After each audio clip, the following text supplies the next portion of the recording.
Hello，大家好，今天是10月6号，美股盘前行情快报，我是阿哲，我们又再次见面啦。特斯拉股价拐点来了，马斯克万亿薪酬如果到手，接下来特斯拉将出现加速行情，而你觉得它会通过吗？阿哲在月初2期视频都提醒了市场风险，而市场也在周二出现了跳空下跌，周三止跌，但阿哲认为大概率是反弹。英伟达也下跌来到了关键支撑区，没有强势止跌阳线前，先不要随意上车。我们来到今天的行情图版，首先我们来到本期视频的行情目录，今天是市场观察纳斯达克指数第257的视频。那么阿哲呢，依旧通过以下的3个部分来讲解本期视频美股的盘前观点。那么第一部分，我们还是照常一定要讲一下市场的环境。通过最近的行情，其实你也会发现，确实指数的一个环境变化对于个股投资交易都会有很大的影响。而指数的环境告诉我们前期有风险，那么在最近我们去规避的话，很多个股的下跌你都可以逃过一劫。而后在指数止跌后，我们再寻找买入机会，那么你会发现很多时候的下跌其实反而给到我们再次去低吸低买的一个机会。所以指数的环境一定要看清楚，目前的下跌究竟是否来到了可以再次低吸的机会，还是说本次的下跌目前还未到达一个目标，依旧还有下跌空间。在解决这个问题之前，我们的个股交易就不要随便的去操作。而明白这一点后，我们再去看到第二和第三部分是个股解析。阿哲会讲到有关于特斯拉、车口、英伟达、博通、AMD、HOD、HMS、APP、PLTR、Coin、科尔苹果、FIG、阿斯麦、MSTR、谷歌、亚马逊、SMCI 等以上的个股标的，希望对您能够有所帮助。如果您是一位新同学，首次观看阿哲视频，那么阿哲呢做一个温馨提醒，因为阿哲视频当中所包含的标的解析偏多，所以视频时长一般呢会较长。如果您不太适应观看长视频，亦或者不是每只股票您都感兴趣去了解，那么阿哲呢也把每一只个股所对应的时间分了段落，大家点击时间轴可以快速跳转到最想要观看的那一个节点。希望这一个设置对您能够有所帮助，节省您部分时间。不过本期视频的第一部分，阿哲希望大家不要跳过，因为这是最关键的内容。那我们现在来到第一点，叫做神奇九转。神奇九转呢，是阿哲在最近视频当中每一期都会讲到的，就是市场的3大指数美股都出现了神奇九转。所谓的神奇九转是一个传统的指标，您只要在您的交易软件上打开神奇九转这个指标，就会看到图表当中会标记1到9的这几根 K 线。它的内在含义是，市场如果出现上涨，而从1走到9，那么9号 K 线将容易出现左侧上涨的滞涨点，或者说上涨动能容易在9号 K 线去衰竭。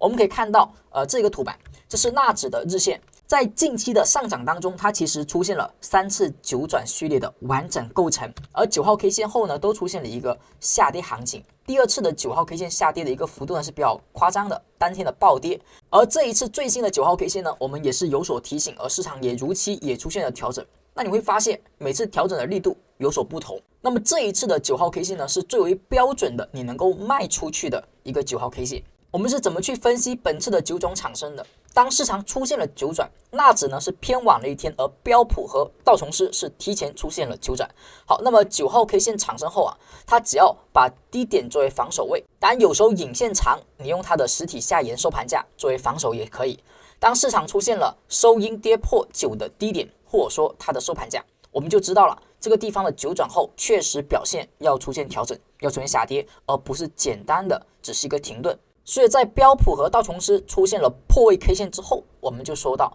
一定要注意减仓时刻已经来临。而究竟这个九转后它是趋势的反转，还是说它依旧是个回调，有低买的机会，我们就需要去关注在下跌时它的一个动作。那我们可以看到，为什么目前的美股纳斯达克指数更多的可以看一个反弹呢？因为9号 K 线的低点是不是产生了一个压力，市场下跌破了9的低点，而9的低点呢本来有支撑，那么转为了压力。那么现在反弹是不是2次盘中的上涨都无法过9号 K 线低点的这个压力？也就是说它这个压力呢已经被确认。接下来如果你要想看纳斯达克指数是否能够产生比较不错的反弹，或者说它能不能走出再次的低位的起涨，关键在于这一个9的低点能不能够收一个不错阳线给账上，不要有冲高回落，不要有一个长上影线，而是能够确确实实实体收阳账上，这是一个压力位，要注意。同时，这个里的压力位呢，还有一个是下跳的缺口。我们曾经说过，向下跳空缺口代表空方力量，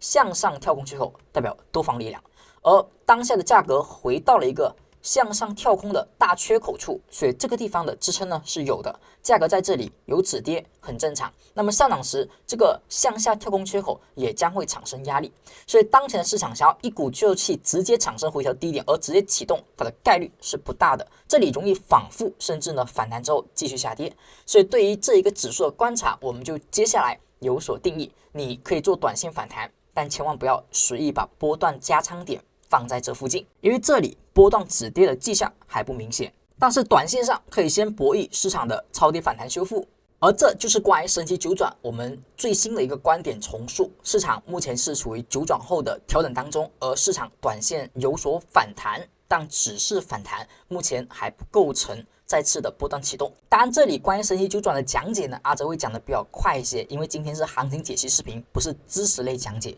如果您对于神奇九转的指标使用还有疑问，或者说还有不明白的地方，可以看一下右上角所弹出的小卡片。您在点击之后找到助教，可以领取2讲关于神奇九转的一个使用技巧。那么第二部分，我们看一下美股的趋势。经过最近的这种下跌，市场的趋势有所改变吗？会不会因为这一波下跌而导致整体趋势上行转为趋势下行呢？我们目前所看到的是纳斯达克指数的日线图表。那么在图表上呢，有一个指标是阿哲呢来分辨趋势经常所去使用的，叫做彩虹带。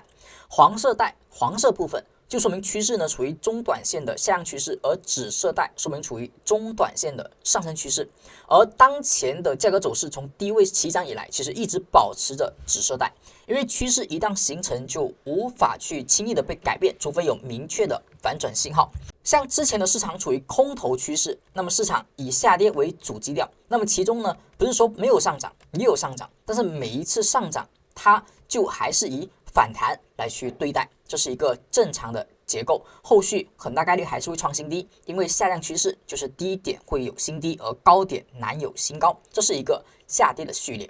而当市场转为上涨，趋势带由黄转为紫色，那么就意味着它是一个上升结构，市场下跌想要去转变趋势没有那么容易，并且每一次下跌到趋势带附近将会产生一个支撑，所以当前的趋势呢依旧是紫色带，所以趋势依旧看涨。那么趋势向上时出现的短线回调，它其实都是机会，但是这个机会它得要在市场有所支撑并且确定止跌的情况下会发生。市场如果是上升趋势，也就是说它的低点将是抬高的，高点也很容易被创新高，所以每次往下调整在趋势带附近，我们寻找买入和止跌机会。那么近期的几次下跌也是如此，虽然这一次呢有一个向下的跳空，但是你会发现曾经其实这里也有向下跳空，不是说向下跳空就一定会改变我们的波段走势。但是我们也不能说因为这个高点属于上升趋势的高点，所以很容易被突破，我这个高点能够识别的时候我也不去卖出。我们做波段的时候，仓位最好能够有所流动，而不是单纯的持股不动。在有风险时还是要有所规避，因为这样子你才会有机会在更低的价格去买入更好的筹码。而判断趋势是否还保持上涨，有2点要去注意，就是股价回到彩虹带、紫色带内，它有没有出现止跌现象。而这个止跌现象最好是一种强势的仿包阳线，比如说这样的一根阳线，也或者是这一根阳线，包括像这一个跳空上涨的阳线，其实都是在触及紫色带有所支撑之后所产生的明确的波段止跌 K 线，这种 K 线可以作为我们再次的回调买点。那么第二个注意事项，就在这种止跌买点之后，它前方的低点后续会不会再被跌破，而不被跌破能够再反创新高，这是一个上升结构关键的2个点。每次调整时都注意一下，市场回到飘带内有没有强势启动阳线，有的话会不会有新高。那么股价回到飘带附近，是不是在这个回踩过程当中，首先是一个震荡，而后再出现一个跳空向上缺口，还有这个地方也是跳空向上缺口，是吧？强势 K 线呢是这2天的一个上涨，并且产生之后也确实有新高，所以上升趋势结构就如此的去保持。而价格目前又再次的回落，回落过程当中又回踩到飘带，并且有止跌 K 线。而这个止跌 K 线是否能够看涨，是否强势，目前还不算很强，只能说短线先看反弹。而假如今天能够出现跳空向上 K 线，收一根阳线，亦或者是强势的仿包阳线，把之前这个9的低点给吃掉，甚至呢缺口都能够吃掉，这种情况下，我们依旧能看趋势的进行，趋势的新高。以上就是关于神奇九转的使用，以及呢对于趋势我们的一个认识和当下的一个止跌的确认。那么希望这2部分内容对你能够有所帮助。如果您是老同学，或者说是我们的财神朋友，那么希望大家听到这，可以依旧为阿哲视频点上您宝贵的小红心，点一个赞，支持阿哲创作。当然了，如果您的时间相对的宽裕，那么阿哲也希望大家能够在下方的评论区留下您一句宝贵评论，或者是建议，感谢老同学和财神朋友的支持。而如果您是新同学，首次观看阿哲视频，那么在学有所获的情况下，阿哲也希望大家能够点击订阅阿哲频道。在点击了订阅之后，会显示已订阅的按钮，就说明呢您已经成为阿哲讲究频道的粉丝订阅观众。很感谢您首次见面就订阅阿哲，而只要您把这个铃铛全部点开，那么未来阿哲的每一期视频，每一个行情观点，您都可以在第一时间、第一刻收到系统通知，不会错过任何一期的视频。那么接下来我们看到第3部分。第3部分呢，阿哲要讲一下有关今天关注的支撑和压力点位。这个点位我们在后续的个股解析当中，每一只标的阿哲都会给到今天短线日内要关注的支撑和压力价格。我们看到这一个图板，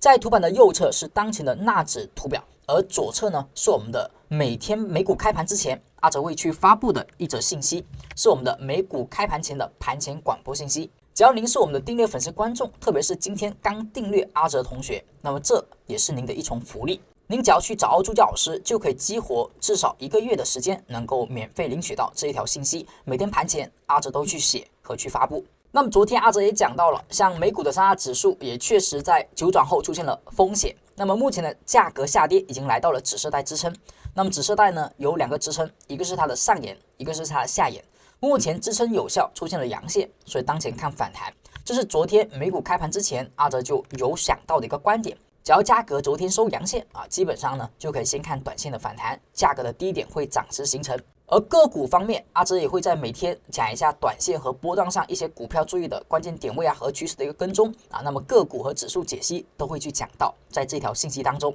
第3部分就会说到关键的支撑和压力价格了。正常在消息当中会提到3只标的，分别是纳指、特斯拉和英伟达。那么这个点位怎么去使用并不是说每天的高点是多少，低点是多少没有那么玄学。我们主要的是以此去界定今天多空之间的力度，主要是看到今天收盘价，股价今天的收盘和阿哲盘前给到的关键点位做个对比。如果收盘价是在高点压力之上，说明多方强势突破日内的一个关卡，那么阿哲会标记一个绿灯 K 线，只要是绿灯 K 线就说明这一天的多头依旧强势，后续呢继续走强，依旧能够做多的概率将会比较大。反之，如果收盘价跌破日内的低点支撑，那么说明空方呢有所变强，多头将容易走弱，后续持续走弱的可能性也会变大。所以股价的一个市场走势当中，我们会用红绿灯来去界定目前的多空之间的短线的强弱。像前期股价走势当中，如果是保持着绿灯，那么或者说无灯状态，那么基本上就是做多的区间。而市场出现红灯，你就应该把之前做多的一个利润呢开始有所获利兑现，保持红灯没有绿灯就持续的减仓。而市场再次转为绿灯，保持绿灯，保持上涨，那么只要不是红灯，那么这一波行情就属于我们能够积极做多的行情，市场也确实保持强势的一个上行。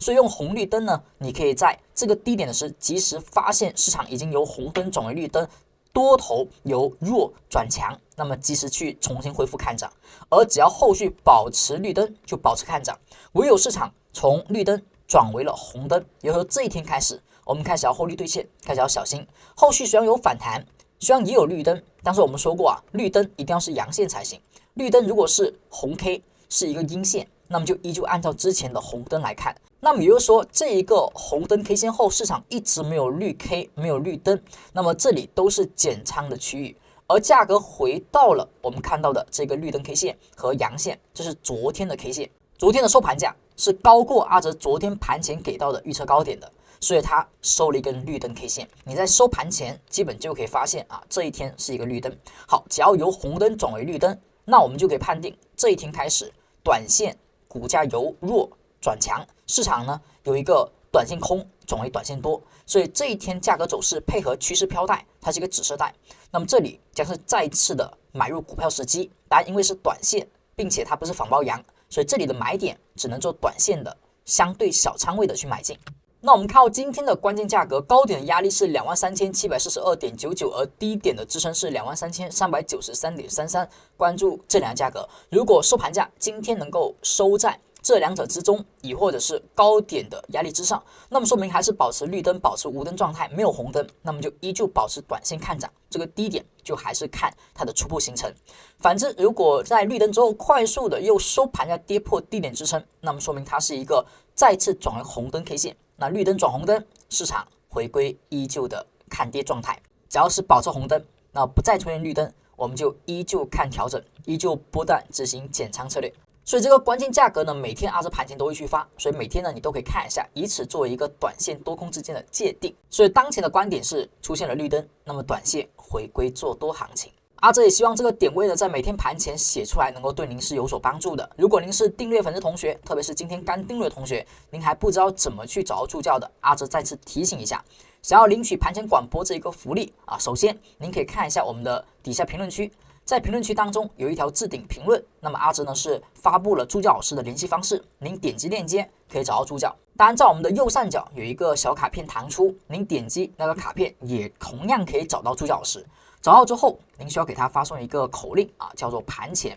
把这两个文字发送给他，那么他就会告诉大家如何能够去看到每天的盘前解析了。当然，这只是我们粉丝订阅福利的其中一个福利。一般来讲，您如果是订阅了阿哲讲究频道，您是一位新同学，那么除了我们的福利一盘前解析之外，同样还有其他的第二重福利，叫做进阶知识内部直播。阿哲相信，如果您订阅阿哲，基本上您对技术分析应该也感兴趣，或者说正在学习。像福利一呢，盘前解析只是阿哲的一个观点的分享，它对于您的学习啊、进步啊，那么可能不会有特别大的一个帮助。所以呢，福利二会更为关键。福利二的话，是阿哲和阿哲团队的老师在内部会针对订阅粉丝同学去专门开展的技术分析的进阶课程，以直播和回放的方式进行的。所以如果您是我们的订阅粉丝观众，记得找到助教之后，也可以报名每周我们不同的主题班课。像本周呢，我们会讲到有关高手进阶、波段交易、反转、回调、背离高抛和波段黑马的选股方式。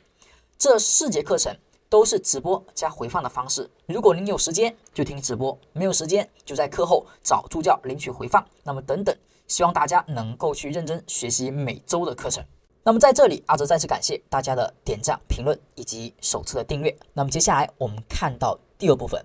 我们来到个股解析环节。在个股解析当中，我们的第一只标的是特斯拉。对于目前的市场环境，我们知道股价处于回调，而波段趋势未改，目前在关键支撑上出现了绿灯 K 线，所以价格走势能够去看个短线反弹，或者说你短线可以再次的进场做多。那我们看到能够去出现买点的个股是哪些呢？接下来我们看到特斯拉的图表，特斯拉的一个股价走势当中，依旧呢还是处于 462.21 的压力位附近，没有产生相对有效的突破，在最近还是在这里出现震荡。底下呢是前期这个2号的高点，而上方的压力呢是 462.21。 那么看来市场的资金还是比较关心于股东大会，想要在今天做出选择。那么目前的一个股价走势整体偏向上，虽然左侧呢还是有多重压力，但是已经被反复的试探。我们说一个压力位如果要真的有效，一般碰到之后需要有快速的明显的向下的行为，甚至呢把之前的支撑都给跌破，这种压力位是有效的。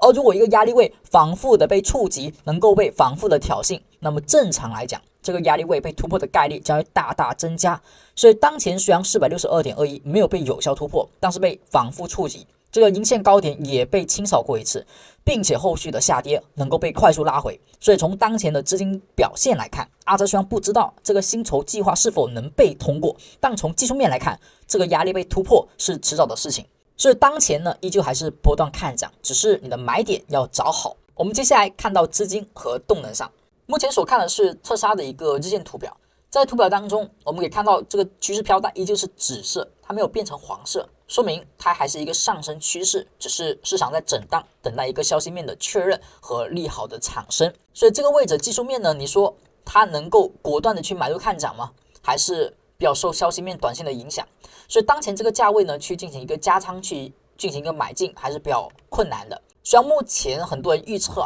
通过的概率比较大，但是毕竟还是有小概率事件它是不通过的。一旦不通过，这个地方可能会再次回归到某些低点的支撑上去试探。我们说上方压力呢会被突破的概率是大增加，以目前的角度来看。所以如果没有消息面的影响，其实像趋势带、指带附近的所有绿灯都可以构成买点，所有红灯呢都不作为减仓的一个信号，因为趋势带比较靠近，而上方压力被压缩，所以你完全可以等待是收阴线跌破飘带做明确的波段减仓，还是收一根阳线突破去做果断的短线追涨。但现在面临一个消息面的一个异动所以这个消息面大概率是个利好，小概率呢是一个利空。从当前来讲，就看各位是否敢于去进行一个搏这一个大概率的一个胜利了。那么阿哲现在就只能通过技术面来告诉大家，突破的概率是比较大的，而当前的短线上依旧是一个绿灯，而且是红灯转绿灯，所以当前的价格走势，短线波段甚至呢说中长线都是看涨。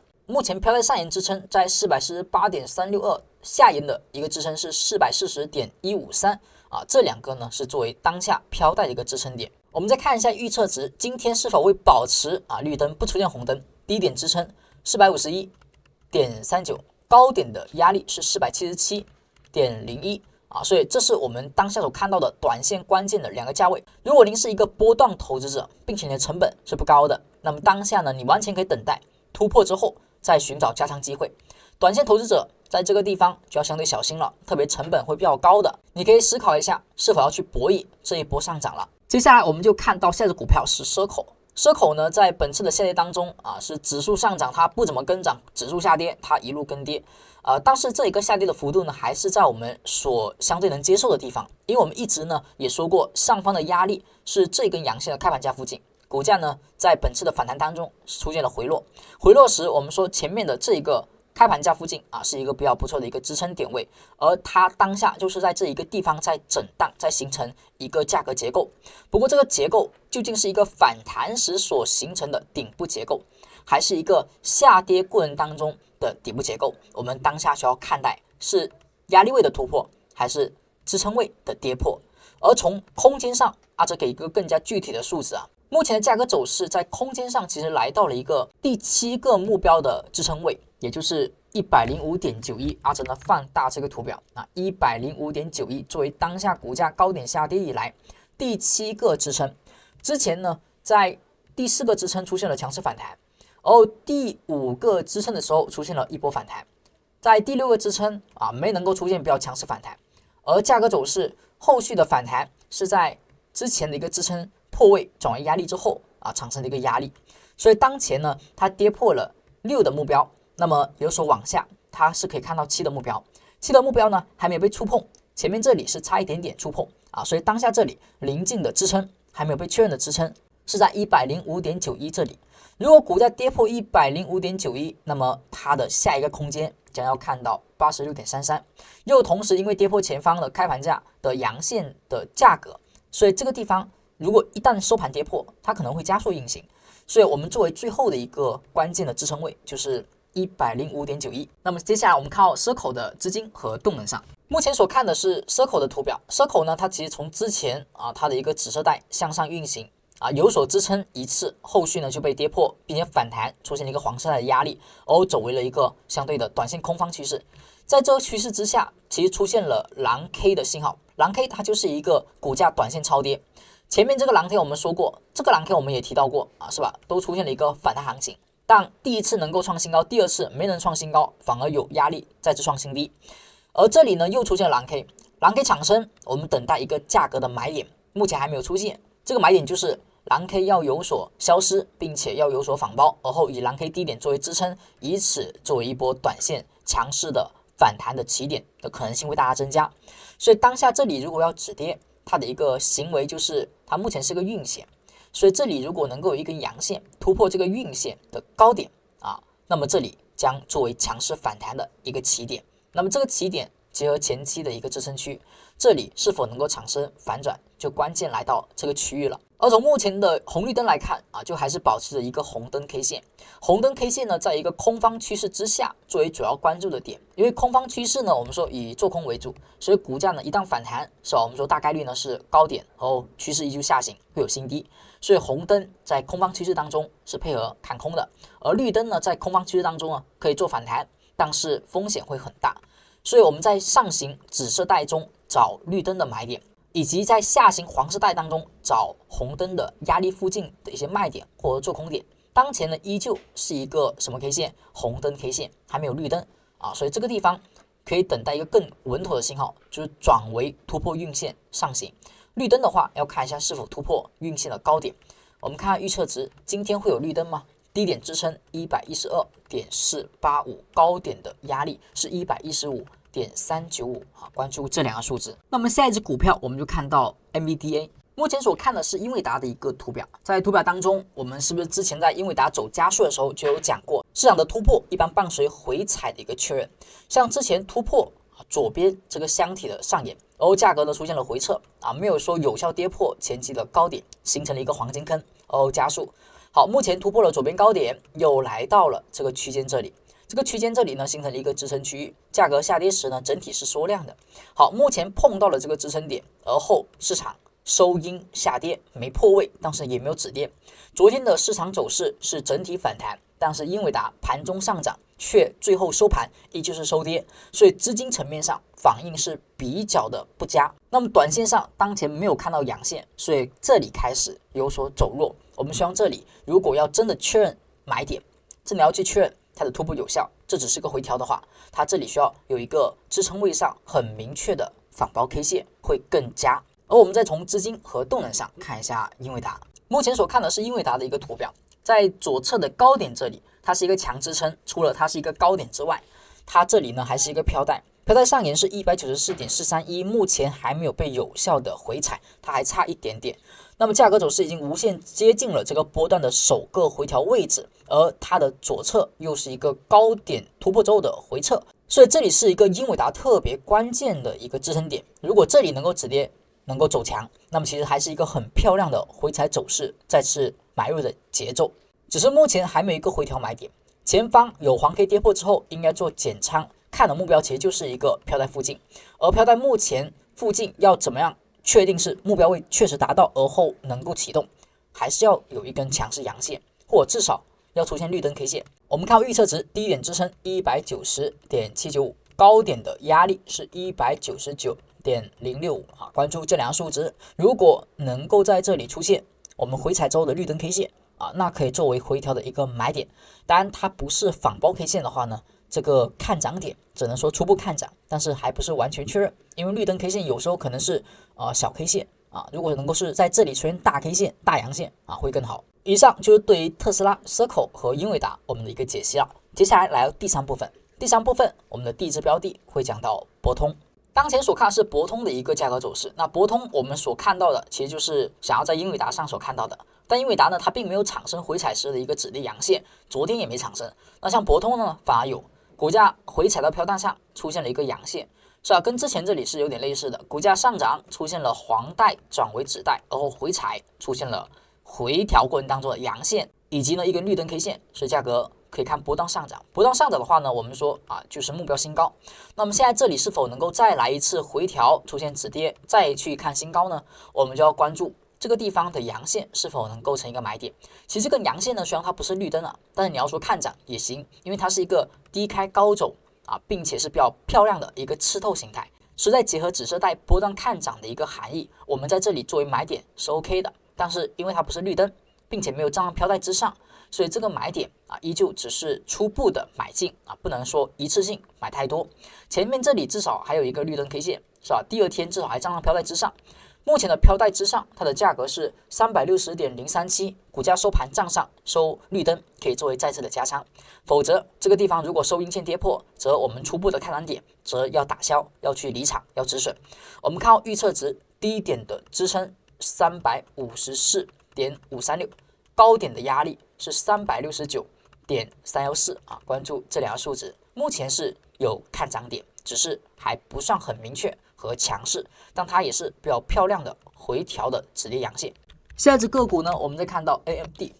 其实也是回调过程当中产生的低开高走，而后是一个绿灯 K 线，所以这个地方也可以作为看涨的买点。本次加速以来呢，是首次碰到飘带出现了红灯转绿灯，所以这里作为看涨点。不过它的位置偏高，并且是大幅加速之后的一个回踩买点。那么整体来讲呢，阿哲认为博通相对还更漂亮一点。在技术分析来看，是一连串的滞涨小 K 线之后回调，所以当下是否构成买点是有的，因为它是回调的点位嘛。但是否作为最主要的做多标的呢？这个地方从价格形态来看位置来看都不上说特别好。我们看到预测值低点支撑249.567，高点压力是266.412关注这两个数值。如果在绿灯之后直接构成红灯，那么一定要及时的撤退撤离。而假如它保持着绿灯或无灯状态，那么这里就看涨依旧保持，甚至呢可以逐渐的去上仓位。下一只个股呢，我们再看到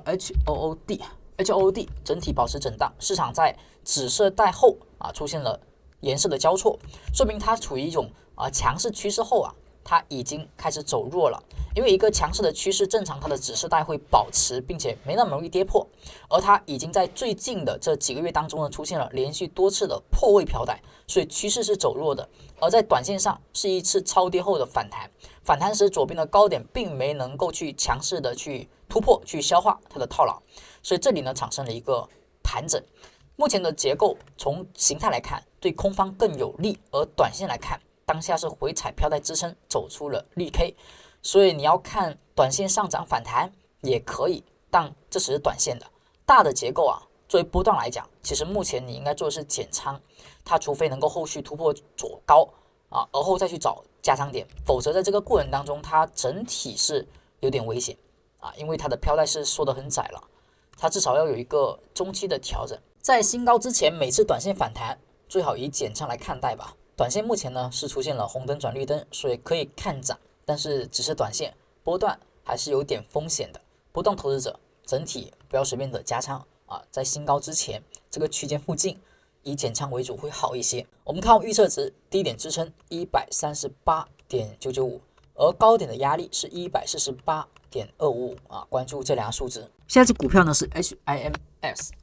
它呢是处于下跌破了170之后产生了止跌，或者说不算是止跌吧，就是惯性下跌，但是力度不强，量能呢也有所释放，但是价格没有保持连续性的大跌，所以当前这个价位呢有可能是在左侧这个筹码区域中出现了一个支撑，而在这个支撑当中呢有频繁出现了长上影线说明上方呢有抛压，市场想要上去但是站不上去，而这个抛压点呢以170天均线为主，目前这个价格是 47.2， 所以如果要去做抄底交易，最好能够收一根阳线突破170之上，同时站到蓝 K 之上，我们做买点。目前这一波大幅的下跌，它其中呢也有出现一些蓝 K， 也有止跌，也有支撑，但是都没有买点，所以目前等一个买点，买点产生，这种超跌的个股说不定会比之前趋势上涨回调时的那些个股可能更具有上涨空间，它的超跌反弹结合目前市场的反弹结构可能这些更能够作为后续短线关注的多头的一个方向。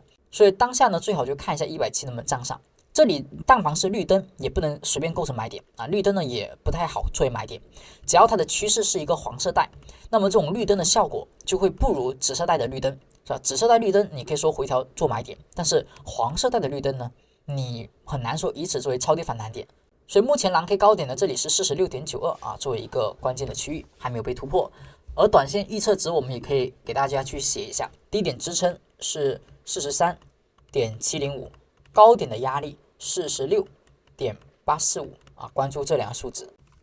再看到下只股票是 APP 呢跟刚才所讲到的 HOD 的结构有点类似，也是大幅下跌之后有所反弹，而它的市场结构从趋势的紫带变成了黄带，黄带转变之后它回踩时最近又变成了紫带整体也是一个震荡，而且是左边大阴线之后就一直在这里面震荡所以整体的一个资金好像不是很青睐这个股标的了。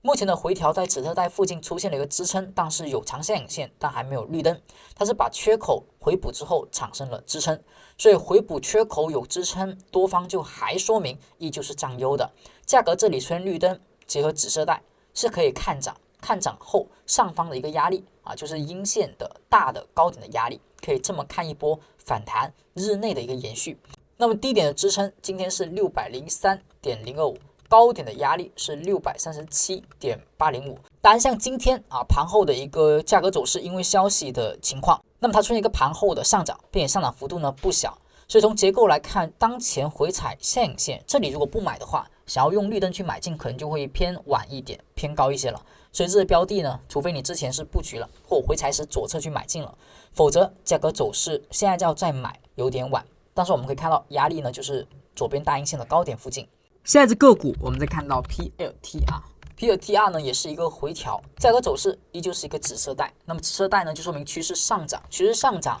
在加速之后有回调，我们就可以去找买点。这也是为什么我们说股价加速这一个行情，哪怕有时候呢你没有看到下跌那为什么不能买呢？就是你很要小心，会不小心买到这种 K 线上。所以黄 K 一产生，说明是超买了，你就不要在黄 K 之后去买进，要等到黄 K 后出现了调整，风险释放之后再去找买点。而这波下跌时出现了连续的2根长下影线，并且都在飘带内出现。下影线说明有人在盘中去买进，所以有所托盘。所以这个地方呢，我们就依旧认为有人提前抄底了。这个地方结合飘带支撑，等待绿灯 K 线作为买点。我们看到预测值，今天的低点支撑180，高点压力是189.11，等待红灯后转绿灯的买点。而如果能够站上飘带，那么会更好。飘带目前是上沿在189.137作为一个小压力。我们再看到这只股票是 Coin， 那么 Coin 的走势就也是偏弱一波加速上涨之后呢，就跟蛇口一样持续的下跌，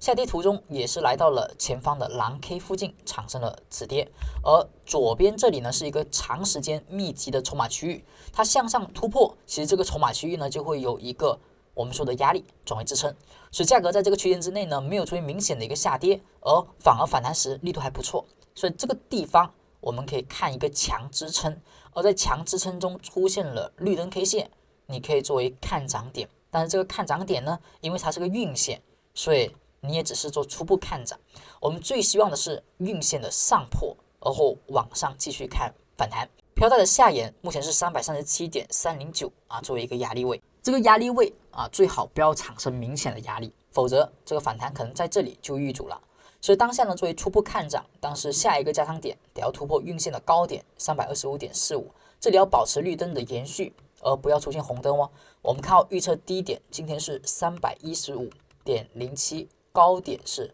328.37关注这两个数字。我们再看到下只股票是 Core 位出现了下跌，而且下跌呢是紫色带转为黄色带，下跌反弹，黄色带有压力转红灯下跌，所以这个地方连续的红灯没有绿灯，当前是蓝 K， 但蓝 K 不代表是买点，左边有长下影线有一个低点支撑，而蓝 K 后等待反包阳线作为买点。好，我们看到预测值，低点支撑110.135，高点的压力是116.45，关注这两个价格，最好能够收绿 K 绿灯，而后反包这个蓝 K 作为股价的超跌反弹点。我们再看到下只股票是苹果，苹果的话，它是不是也是紫色带？整体的趋势很强劲，那么每次回调就是找买点，回调时紫色带附近止跌出现绿灯为买点，而目前是不是回调紫色带附近出现了绿灯，那么这里继续构成看涨点，但因为它没有碰到紫色带，也没有红灯，所以它只能说顺势看涨，它的回调的买点呢意义不强，所以这个地方可以作为相对的依旧看涨。它的红灯，它的黄 K 没有被跌破它的飘带离得比较近，所以整体可以持股待涨。至于是否加仓，哪怕买也不能说作为特别大的一个加仓点整体还是顺势上行当中，还是比较看跌的。我们看预测值，低点支撑268.535，而高点的压力是273.305，关注这两个数字。我们再看到下只股票是 FIG 市场出现了放量下跌，这量能不小股价下跌放量，而它也破了左边低点，破了左边低点之后，虽然有一个股价的绿灯，但是蓝 K 是没有突破的，所以当时我们说过这个买点呢不太好，不能作为一个买入大量筹码的地方，蓝 K 也没有突破，而且第二天转为了一个红灯，所以绿灯转红灯在下跌途中，目前呢依旧是一个红灯 K 线，价格没有转绿灯所以当前的股价就是跌破前面的低点有效，市场出现了顺势下跌，后续反弹，股价彻底转为空头。当下呢，我们看下趋势带的一个压力是51.938，它反弹时如果飘带出现比较明显的压力，触及一次验证压力有效，那么下跌趋势彻底形成。我们看预测值，低点支撑42.535，高点的压力45.275关注这两个数字。当下已经转为空头，反弹一下就能够确认是否真的转为空头，但是大概率已经形成。我们再看到下只股票呢是阿斯麦阿斯麦股价回调出现了止跌阳线，但不是绿灯，也是类似晕线的结构，所以这种股价走势到这里就还不能构成买点。价格回调时产生的一个绿灯 K 线后续回归到红灯，所以目前就还是保持一个红灯看跌的状态。前面回踩到飘带内有红灯转绿灯或者说这个地方红灯转绿灯，这些作为看涨点。而当下有红灯，飘带内没有绿灯，所以这里还不构成止跌看涨。我们看到预测值低点支撑 1037.28， 高点压力是 1057.11， 关注这两个数值。目前的阿斯麦的走势在这里再次启动，像之前那么强势的行情已经有所困难。整体资金呢，目前还算是比较保守，至少没有在这个股上有所停留，所以最近是一直徘徊，一直走震荡，新高不坚定，并且突破还无效。当前的阿斯麦对于波段投资者来讲，特别是你已经获利比较多的朋友，你是应该做出高位附近假突破的一些减仓手法。那么我们看到下一只股票是 MSTR，它呢也是一个超跌的股票，股价跌到前方的低点，也是之前的蓝 K 附近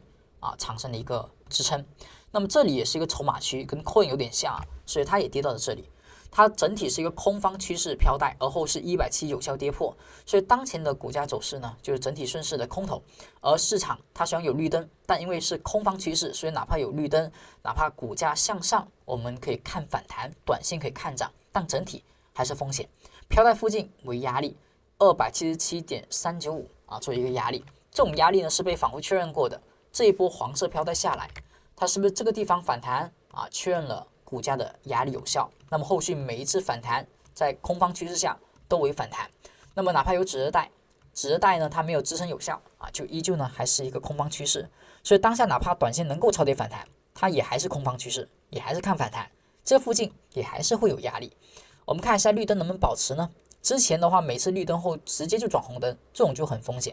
昨天是绿灯，那么看一下今天会不会又转红灯？低点支撑251.01，高点压力259.35关注这两个数值。我们再看到下一只股票呢是谷歌，谷歌整体很扛跌，价格缺口都没有被回补，市场出现向下跳空缺口它呢都没向下跳空的缺口，而后它的上涨缺口呢也没被回补，所以在这种回落干中，在缺口之中出现止跌，而后由红灯转绿灯，这个地方可以作为继续看涨点。市场整体还是保持强势的。我们看到预测值，它只要不转为红灯就行。低点支撑281.315，高点的压力是290.135关注这两个数值。下一只个股，我们再看到亚马逊。亚马逊它是不是也是强势的出现了一个缺口的跳空回补，而后价格走势这个缺口回补之后产生了一个压力，目前是红灯，所以当前呢依旧看调整，没有明确的一个止跌现象。底下的缺口还比较大，这个缺口还没有被回踩，所以看一下这个缺口的支撑是否有效。它的低点是243.98，作为第一个支撑位，目前依旧是红灯，没绿灯，就保持向下的一个回踩。飘带的话还在232.295，所以这一波价格会不会回踩飘带我们不太清楚，但至少目前它离得还有一定距离。而没有绿灯之前呢，我们依旧股价向下走，我们以减仓为主，是248.18，高点的压力是253.02关注这两个数值。下一只股票我们再看到 SMCI 它在股价破了我们的一个止蝕带之后趋势反弹没能站上止蝕带，而是产生压力，所以这是一个很标准的由上涨趋势转为了一个空方趋势。之前呢有蓝 K， 但可惜没有出现强势的阳线仿包，而是一个十日星，所以不构成买点。所以股价呢下跌之后这首根的阳线绿灯产生反弹，而后不能够站上飘带之上，就构成了由多转空，而市场再次走为绿灯转红灯所以这一波下跌其实呢在技术面上是要去减仓，可以提前逃过一劫的。连续三根阴线连续的放大量，目前是一个大量下破170放出这种巨量，这种情况下在170附近产生的话，我们就要去关注的，它有可能是一个有效的跌破，但同样它也很有可能是一个波段的底部的产生。因为170附近的一个价格走势只要出现爆量你会看一下像这个地方是吧，也是对170的突破，底下爆量，这种爆量呢后往往会出现趋势的反向运行，所以像这个地方出现往下破爆量，所以这个地方出现反向运行的概率也还是有的。只是这个量啊，其实短线看很大，但其实跟之前的这些爆量比还是差一些些，所以最好能够等待一个强势的反包阳线，把蓝 K 突破。在蓝 K 有效的被突破之后，我们再去观察它的低位产生的有效性，再去持续跟踪蓝 K 的延续，蓝 K 的产生。当前呢，哪怕是看到超跌反弹啊，它的空间也还是足够的。所以目前跌破170第一天，那么我们说170跌破的第二天，一般会有止跌，或者说会有变盘 K 线，所以我们要关注一下下周 SMCI 它的股价的动作。这里如果止跌，或者说不加速下跌，那么这个地方很容易出现超跌反弹。我们关注预测值，低点支撑是39.865，高点的压力是44.185啊，关注这两个数值。以上就是11月6号美股盘前行情快报，希望对您能够有所帮助。感谢您的点赞、评论以及订阅，我们更多精彩内容，我们下期再见，拜拜。